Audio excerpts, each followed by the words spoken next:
Okay, hi everybody. It's Sam. I had just gotten this thing in the mail. I couldn't help it. I had to put it up now. And if you notice, yeah, I am filming in a different room. It's my nephew's room, Patton's. They didn't put nothing in it yet, so using it.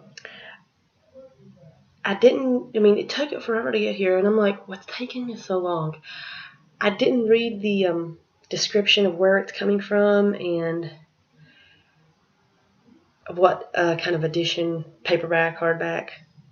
I didn't read it. So, two things surprised me. One, it came from the UK, surprised me. Two, it's a hardback book. I was expecting a paperback, what normally they are every time I get one there, from Goodreads. I won this from Goodreads. It's one of the books I've been waiting forever to read. I can't wait to read it. You Brought Me Faith by Maria Liza Navarro. I love the cover to this. It's really pretty. I'll read you a little bit what it's about.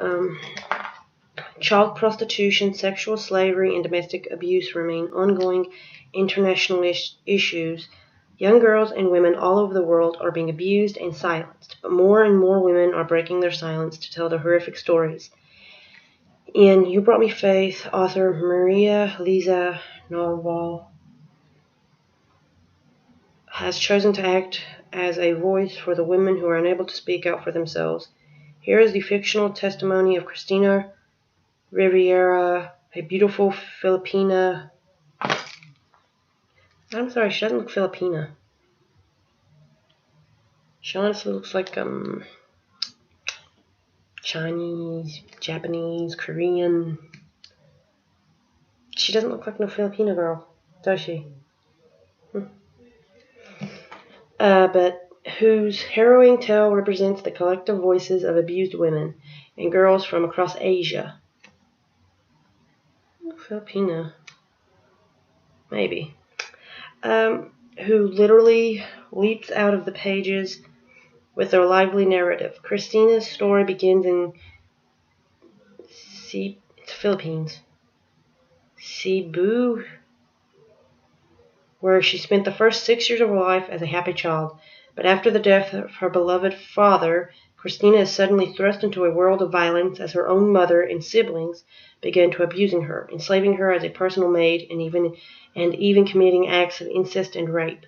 Sold into prostitution by her own brother and forced to work as a stripper at the age of 13, Christina spends years battling to stay alive and maintain her sanity, always believing in the love of God and her chance for freedom, when a mysterious, charming, and cultured French gentleman named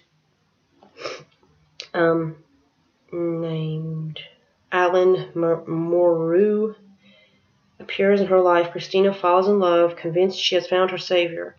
But even as Alain showers Christina with gifts and affection, she has reason to believe he is also secretly betraying her.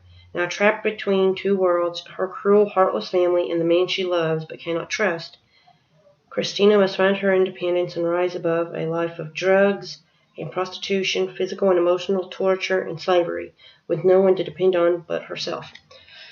That right there just caught me, basically, because I love, stories based on that, child prostitution and stuff.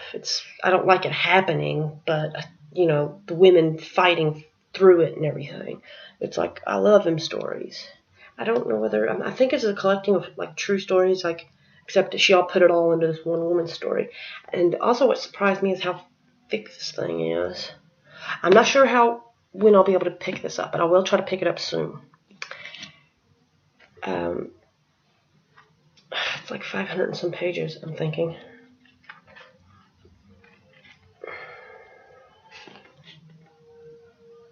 Uh, 535. Oh, yeah. She's actually planning on, this just came out, if I'm not mistaken.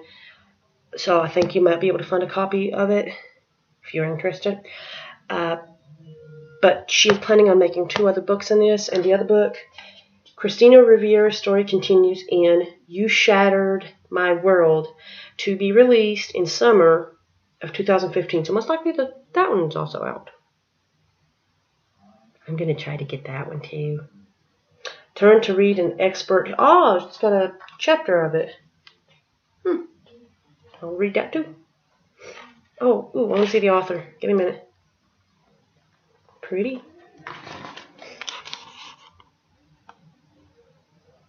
She's pretty.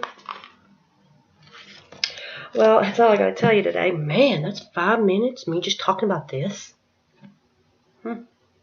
Well, that's all I got to tell you. I got this in the mail. I don't know if I'm expecting anything else, but I'll tell you if I get anything. I would have unboxed this, but I was like, what is it? I couldn't help it. I wanted to know so bad. And I went, oh, is that the one that I've been waiting for all the time?